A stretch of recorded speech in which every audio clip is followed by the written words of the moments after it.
Yaklaşık 3 yıldır okul müdürü olarak Midyat Anadolu İmam Hatip Lisesi'nde görev yapıyorum.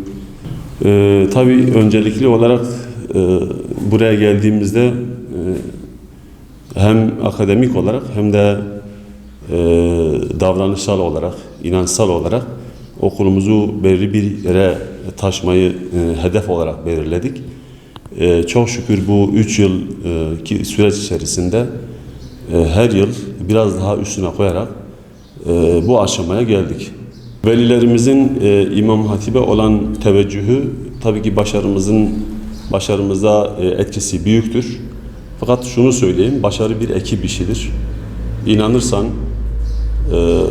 planlarsan ve çaba gösterirsen başarı kaçınılmaz oluyor. İmam Hatip liselerinde bizim asıl hedefimiz budur. Çok şükür o hedefi tutturduk. Bu sene LGS sınavında mezun ettiğimiz 23 öğrencimizin tamamı nitelikli okullara yerleşebiliyor.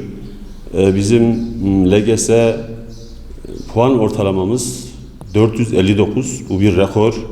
Belki de Türkiye'de bu ortalamayı tutan birkaç okul vardır. Geçen yıl bu hedefi il düzeyinde yakalamıştık. Bu sene biz bunu Türkiye düzeyine taşımayı başardık. Emeği geçen öğretmenlerimizi ve öğrencilerimizi de tebrik ediyorum. Desteğini esirgemeyen velilerimiz de aynı şekilde. Başarı bir ekip işidir. Son sınıf, yani 8. sınıf 23 öğrencimiz vardı. Bunlardan 2 tane öğrencimiz 90 sorudan birer yanlış yaparak 494 puanla Abdullah Acun öğrencimiz ilçe birincisi, Muhammed Yasin Turgut öğrencimiz de hemen arkasından ilçe ikincisi olmuştur. Ve ilçeye İmam Hatip'in damgasını vurmuşlardır. Şimdi akademik başarı tabii ki önemlidir. Fakat akademik başarıyı taşlandıran bu çocuklarımızın değerlerinden, örfünden, adetinden ve inançlarından vazgeçmeyerek, özünü koruyarak, yarın öbür gün devam ettikleri liselerde de bir üst seviye taşıyarak milletine, toplumuna, ailesine faydalı, bilinçli, ne yaptığını bilen toplumun güzel bireyleri olması noktasında biz onlara tavsiyede bulunduk. Asıl hedef odur. Akademik başarı eğer diğerini desteklemiyorsa akademik başarının bizim açımızdan bir anlamı yoktur. Zaten İmam Hatip liselerinin felsefesinde de bu var. Yani hem akademik başarı hem de ahlaki ve davranışsal olarak da iyi bir yerde olmaları gerekiyor. Çok şükür bizim çocuklarımız her iki tarafta da bizi sevindirecek boyuttadırlar. Bu başarıyı elde etmemizde büyük katkıları olan ve hiçbir zaman desteğini esirgemeyen Kaymakamımız Sayın Ahmet Solmaz'a, yine aynı şekilde İlçe Milli Eğitim Müdürümüz Sayın Abdülkadir Altay'a da teşekkür ediyoruz. Bu başarıda onların da katkısı ve payı vardır. Yine aynı şekilde bir ekip ruhuyla öğrencilerimizi sınava hazırlayan öğretmen arkadaşlarımıza, desteğini yine esirgemeyen velilerimize teşekkür ediyorum. Aslında biz ortaokula geçtiğimizden beri sınava odaklı çalıştık ortaokulda. Öğretmenlerimiz sağ olsunlar bizimle ilgileniyorlardı. Dediğim gibi hep sınav odaklı çalışıyorduk. Ben ayrıyeten bir dershaneye kaydolmuştum ama aslında okulun da yeterli desteği veriyordu. Benim hedefim 500 tam puandı. Her zaman kararlı çalışıyordum, çalışmalarımı devam ettiriyordum. Hedefime ulaşamadım maalesef ki ama yine de bir yanlış yaparak bir derece yaptım. Öğretmenlerime çok teşekkür ediyorum. Çok destek verdiler. Ayrıca okul müdürüme ve okuluma da çok teşekkür ediyorum. Aslında İmam Hatipli olmak derslerde kesinlikle bir insanı geri düşürmez. Böyle bir olgu var, bu yanlış.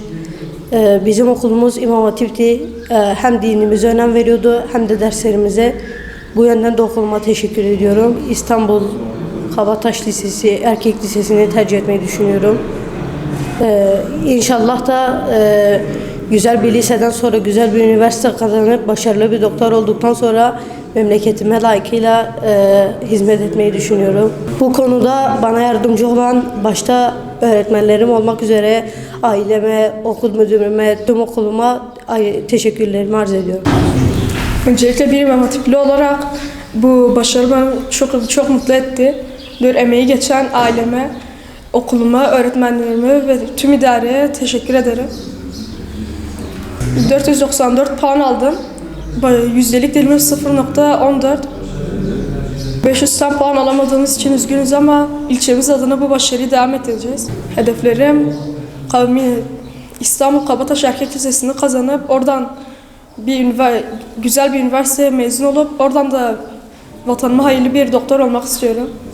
Yani o algıların hepsi yanlıştır. Yani proje İmam Hatip ortaokulları aslında genelde dinimizle beraber eğitim amaçlı daha şeydir. Diğer okullardan hiçbir farkı yoktur aslında. Yani aslında bu konuda eksiği yok, fazlası var. Aslında 5. sınıftan itibaren hocalar zaten bize sınav merkezli olarak çalıştırdı. Hocalar aslında hep bize emek gösterdi. Her zaman ilgilendiler bizimle. Bu başarımı hem okulda hem de dışarıdaki hayatımda göstermek istiyorum. Bizi yetiştiren öğretmenlerimiz gibi biz de gelecek nesilleri aynı bu şekilde eğitmek istiyoruz. Bu başarıyı devam ettirerek milletime, vatanıma daha hayırlı bir insan olmak için çalışacağım. Bu konuda destek sağlayan aileme, öğretmenlerime, okul idaresine çok teşekkür ederim. Aslında LGS'deki hedefim %1'likten daha az bir dilime girmekti fakat hedefime ulaşamadım. Bunun devamını ise lisede lise hayatımda devam ettireceğim ve üniversite sınavında daha büyük bir başarı göstererek hedefime ulaşmış olacağım. İmam Hatip Ortaokulu olarak toplamda büyük bir ortalama elde ettik ve büyük bir başarı elde ettik. Kendi arkadaşlarımı tebrik ediyorum. Bize destek olan idare kadromuza ve öğretmenlerimize teşekkür ediyorum. Aslında lisedeki hedefim olarak %1'lik dilime girerek Gaziantep Fen Lisesi'ni kazanmaktı. Daha düşük bir hedef çıkararak bundan bir alt lisesine gitmeyi düşünüyorum. Bundan sonraki hayatımda ise lisede üniversite sınavında kazanarak yazılım mühendisi olmayı hedefliyorum. İmam Hatipli olması aslında daha başarısız bir öğrenci olması yönünde bir algı yaratmasın. Bununla ilgili olarak öğretmenlerimiz de bize büyük bir katkı sağladı ve yani bununla birlikte düşük bir başarı elde edeceğiniz anlamına gelmiyor. Yine de yüksek bir başarı elde edebilirsiniz. Ve bizim hedefimiz de aslında bu algıyı kırmaktı ve kırmayı da başardık. Her kimse İmam Hatip'te okursa bile başarısız olacağı anlamına gelmesin, daima büyük bir başarı yaratabilir.